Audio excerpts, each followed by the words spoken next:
Consultancies നടത്തുന്ന expose ഉണ്ട്, consultancies joint ആയിട്ട് നടത്തുന്നതുണ്ട്. അപ്പം പല രീതിയിലുള്ള എക്സ്പോസ് ചാനലുകൾ, പല ടെലിവിഷൻ ചാനലുകളും കറന്റ്ലി എക്സ്പോസ് അവർ പ്രൊമോട്ട് ചെയ്യുന്നുണ്ട്, അല്ലെങ്കിൽ അവർ തന്നെ അത് ഓർഗനൈസ് ചെയ്യുന്നുണ്ട്. അപ്പം പല രീതികളിൽ സ്റ്റഡി അബ്രോഡ് എക്സ്പോസ് കറന്റ്ലി നമുക്ക് അവൈലബിൾ ആയിട്ടുണ്ട്.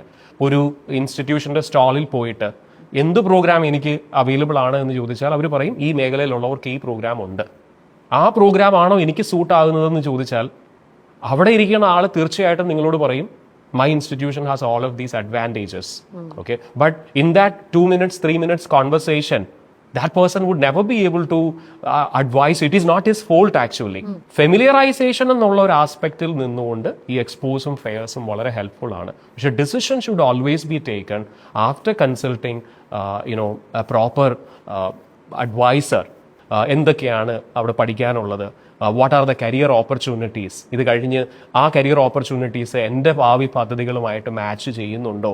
അപ്പം അതൊരു ടൈം ടേക്കിംഗ് പ്രോസസ്സാണ്. ഒരിക്കലും expos and fairs should not be considered as places where you take decision. Multiple കമ്പനികൾ വിസിറ്റ് ചെയ്യുക, എല്ലാവരുടെയും അഡ്വൈസ് എന്താണെന്നുള്ളത് നോക്കുക, അതിലേറ്റവും ബെസ്റ്റ്. എല്ലാവരുടെയും റിക്വയർമെന്റ്സ് ഡിഫറെൻ്റ് ആണ്. അപ്പം come to office, sit with an advisor, understand the options, maybe visit multiple consultancies and then take a decision.